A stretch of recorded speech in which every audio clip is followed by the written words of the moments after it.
నాకు Wipro, HCl, standard chartered, ఎంసిస్ అలాగే info services ఇలా 5 ఆఫర్ లెటర్స్ అయితే వచ్చాయి. సో నేను మీకు ఈ రోజు నా 5 ఆఫర్ లెటర్స్ ఎలా వచ్చాయి, నా జర్నీ అంతా మీకు ఎక్స్ప్లెయిన్ చేస్తాను. నా పేరు మహిత. క్యాంపస్ ప్లేస్మెంట్ లో కాగ్నిజెంట్ లో ప్లేస్ అయ్యాను. తర్వాత ఎక్స్పీరియన్స్ బేస్డ్ మీద స్టాండర్డ్ చార్టర్డ్ లో రీసెంట్ గానే జాయిన్ అయ్యాను. సో స్టాండర్డ్ చార్టర్డ్ లో జాయిన్ అయ్యే ముందు నాకైతే 5 ఆఫర్ లెటర్స్ వచ్చాయి. సో ఫస్ట్ వచ్చేసి విప్రో నుండి వచ్చింది.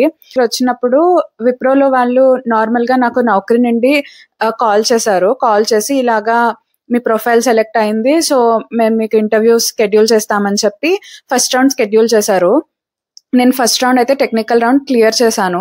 సెకండ్ రౌండ్ కూడా వచ్చి టెక్నికలే పెట్టారు, అది కూడా క్లియర్ అయిపోయింది. దాని తర్వాత హ్యాకర్ ర్యాంక్ టెస్ట్ పెట్టారు. సో ఇందులో కూడా ఫుల్ కోడింగ్ బేస్డే ఉంది. సో అది కూడా క్లియర్ చేసిన తర్వాత నాకు మళ్ళీ టెక్నికల్ పెట్టి దాని తర్వాత హెచ్ఆర్ రౌండ్ చేసి నాకు ఆఫర్ లెటర్ కన్ఫర్మ్ చేశారు. సో